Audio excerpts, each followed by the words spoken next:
de pierre, hein, les claveaux sont en tuf, le reste est en molasse.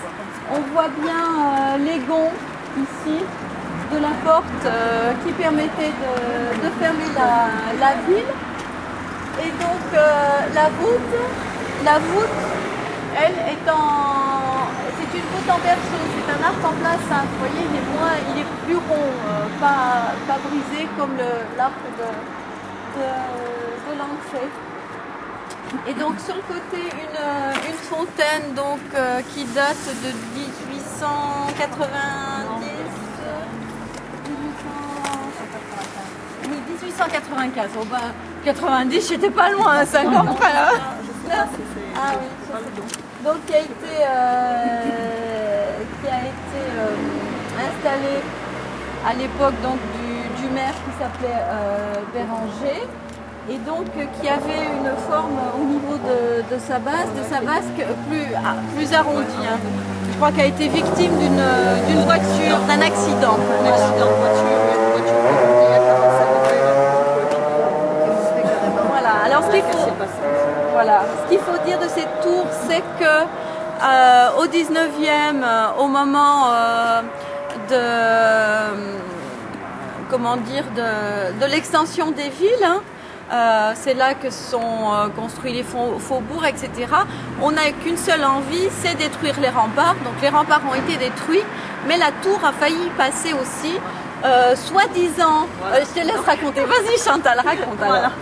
Donc 1860. Là, 1860, donc il y a un conseil municipal qui donc vote à l'unanimité la destruction de la tour, qui était un reste de vasselage du Moyen-Âge. Donc voilà, ils voulaient effacer tout le reste de vasselage. Et comme disait le texte, à l'unanimité. Seulement au bas, 6 signatures seulement. Le même jour, une délibération autre, il y a 12 signatures. Alors l'unanimité, je ne sais pas si elle y était vraiment, mais donc quoi qu'il en soit, apparemment la population n'a pas voulu de ça. Et donc elle a été restaurée par tous les indigents valides du village pour la restaurer. Et c'est à ce moment-là qu'on a construit donc la tourelle sur la droite pour cacher les escaliers, donc les escaliers à vis qui montaient dans le rempart. Donc on a caché les escaliers par la petite tourelle par laquelle on va monter au bâtiment. Voilà, donc ce sont les habitants qui ont sauvé leur tour. Alors donc elle est classée monument historique. Hein. Non, à l'inventaire. À l'inventaire, oui. Donc c'est l'inventaire secondaire, voilà, des monuments historiques. Donc mais ce qui lui permet une protection. Hein, on ne pourrait plus la détruire maintenant. Ah non. Et donc à Chabeuil est arrivé 10 ans plus tôt la même aventure, c'est-à-dire que le conseil municipal avait décidé de détruire la tour et les habitants s'y sont opposés et ont fait moult lettres au préfet, etc. Voilà. Et se sont opposés à la destruction de la tour. Donc cette époque du 19e, c'est une époque donc on veut agrandir la ville et puis aussi on veut hygiéniser, faire rentrer la lumière et l'air et le soleil dans la ville et puis aussi permettre aux voitures de passer. C'est ce pourquoi on a détruit énormément de remparts. C'est le cas de Valence aussi. Les fortifications de Valence ont été détruites très tard au 19e et c'est là qu'on fait tous ces faubourgs, c'est à la Haussmann, hein, ces rues haussmanniennes avec ces immeubles. Bon, ici on n'en a pas, mais on a quand même détruit tout ce qui restait de remparts. Non, il a été fait en 1800 et quelques moments. On y accédait par la porte, par les remparts, en arc brisé. Hein.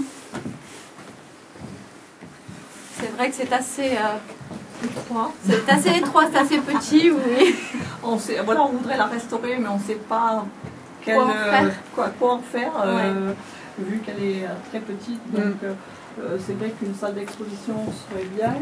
Meurtrière, hein, par lequel on pouvait balancer et canarder l'ennemi, qui arrivait par le seul passage, donc puisque l'écoutée faisait barrière, hein, faisait rempart. Hein. Donc là, ça a été, il y a eu des ponts, des passages à gué. Enfin, voilà, c'était. Et c'était un torrent hein, à l'époque. Voilà. Il était nommé de torrent. Donc, alors quand on le voit couler aujourd'hui. Beaucoup de cours d'eau, c'est le cas de la Véor aussi, c'est le cas du Rhône. Enfin, voilà, quelle que soit la dimension, hein, oui, la Véor aussi qui a fait des crues dévastatrices et qui a carrément changé de cours d'eau dans la plaine. Là. Après le pont de Car, elle a carrément changé de sens, enfin d'endroit. Oui. Donc, oui. Elle s'est déplacée de plus de... C'est le cas du Rhône aussi, c'est le cas. Alors quand on parle de maisons en galets du Rhône, en fait ce sont les galets de l'Isère qui ont roulé. C'est parce que c'est l'Isère qui a creusé ce qu'on appelle plus ou moins la plaine de Chabeuil ou plaine de Valence, qui n'est pas tout à fait une plaine au sens géologique du terme. Me demandez pas exactement pourquoi, parce qu'il faut que je révise ma géologie, là je vais bientôt le faire là. Donc, et c'était l'Isère qui a fait tout ce travail et qui a, au fur et à mesure de cette histoire de la Terre qui est au niveau, c'est vrai que on n'a pas la notion du temps et des années écoulées, mais tout ce travail de ravinement, etc., qui s'est fait. En fait, les galets du fond du Rhône sont les galets de l'Isère, parce que le Rhône ne charriait pas de galets, c'était l'Isère. Et donc c'est un abus de langage. Voilà. Vous avez souvent des murets qu'on appelle en arête de poisson ou arête. En fait, voilà, c'était les galets de l'Isère. Et c'est vrai que Beaumont a beaucoup de maisons construites justement avec ces galets. Oui, c'est très typique. C'est très typique voilà. secteur. Oui. On part oui. Avec mécanisme. Ça, c'est quelque chose qui est caractéristique de la région. Oui, comme ça. Et ben, les filatures ont des toitures comme ça. Oui, on les mêmes. Et on voit bien là le remplissage. Hein. Est-ce que c'est les anciens créneaux? Je pense, le remplissage. Si, et ça devait être l'ancienne hauteur. C'est l'ancien, et puis on a fait la terrasse après dessus. Oui, voilà, c'est ça. C'est ce que. Et c'est pour ça que la terrasse doit dater de la restauration 1860. Voilà. Donc là, la dernière restauration, ils ont fait cette avancée là. Elle était neuve.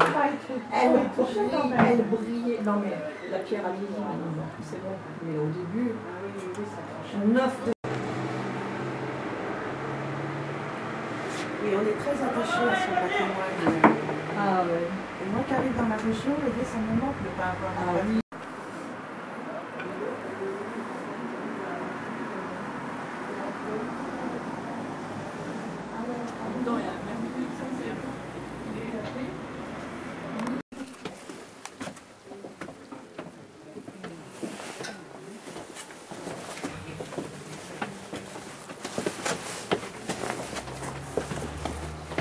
J'ai pas pu monter là-haut. Vous avez vu qu'il y a une cloche qui est là-haut, et cette cloche elle appartient aux protestants. D'accord. Voilà. Ah oui. Parce qu'elle avait été nettoyée. Ah, voilà. Donc, 1970, hein, non, c'est ça, plus 80, la dernière. Oui, 80. Je sais plus. On va regarder, c'est celle qui trouve le plus vite. 95. 95. Moi j'avais 73, mais il y en a eu d'autres. Non, mais une, parce qu'elle a été restaurée plusieurs fois, voilà, et des restaurations plus ou moins malheureuses, on va dire, entre guillemets. Les restaurations des années 70, c'était lamentable. D'ailleurs, c'est pour ça que les pierres ont été piquées, parce que ça date. Donc, on a enlevé ce qu'on avait mis en 75. Voilà. Mais regardez comme c'était la molasse se creuse, c'est vraiment une pierre qui se désagrège. C'est une pierre fragile, une pierre calcaire et qui se désagrège. Pas été restaurée, et par contre, c'était... Il y avait un autre arc en accolage.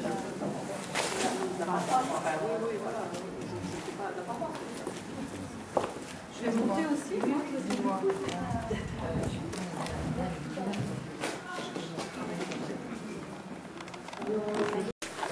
De Beaumont, je laisserai à Chantal le soin de donner un petit peu l'historique de l'église, elle va le faire quand on va rentrer dans le temple, Oui, hein, je pense. oui, oui. Donc là, je laisse volontairement le côté historique pour vous parler plus précisément du côté stylistique. Hein. On s'est partagé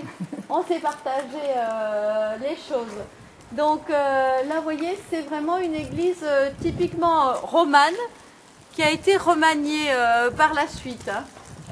Donc c'est une église de plan basilical où vous avez donc une nef centrale et donc on va le voir ça à l'intérieur et des travées, différentes travées qui mènent jusqu'au cœur de l'église.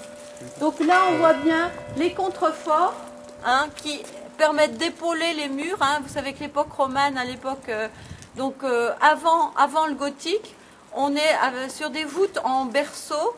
Et ce sont les murs qui portent toute la force, tout le poids de la voûte. Donc ces contreforts sont là pour aider le mur à ne pas tomber. Hein.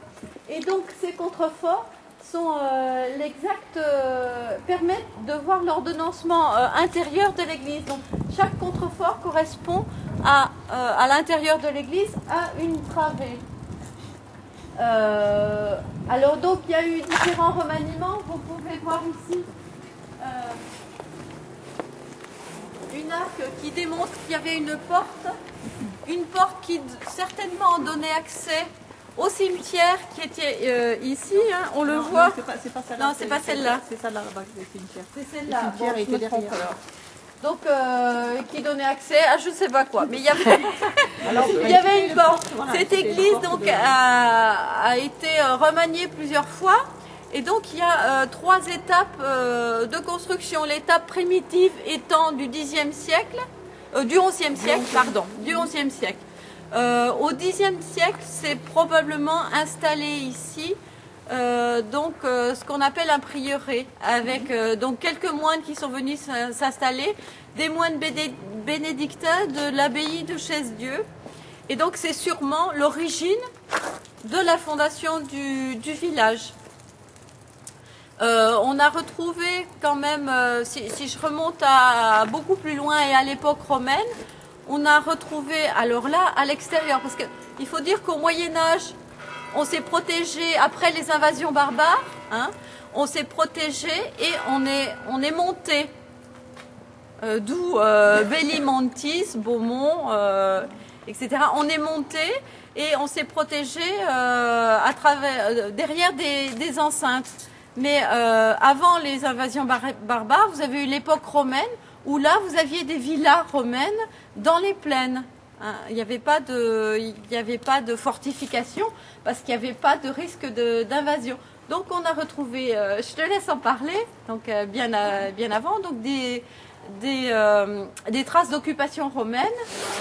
Au quartier de l'Aille, donc on a trouvé un buste romain, qui est exposé actuellement en salle des mariages de la mairie. Un buste sans tête, mais un buste en marbre. Alors pourquoi il était sans tête? Parce que ils avaient le sens pratique, les Romains. Donc ils faisaient des bustes à tête dévissable. Donc on changeait l'empereur, on dévissait la tête et on en remettait une autre. Voilà. C'est quand même assez fabuleux. Donc il est sans tête, mais voilà. Il est sans tête, mais la tête, bon, peut-être qu'on la trouvera un jour. C'est où là? Chez Fraisse. Donc derrière le parc de Lorient, en haut du coteau, là, derrière le passage à gué. Voilà, dans les champs qui sont derrière le passage à gué. Ici, de fenêtres ne datent pas de l'église romane primitive. Hein. Elles ont été faites plus tard. Voilà, la restauration de 1748. Voilà. Donc, voilà. Les fenêtres d'origine, les ouvertures étaient plutôt de cette petite ouverture, cette deuxième travée. Et ici aussi, voilà, vous avez les ouvertures d'origine, hein, qui étaient beaucoup plus... Donc je vais expliquer à l'intérieur le pourquoi des fenêtres. Voilà, le pourquoi des grandes fenêtres.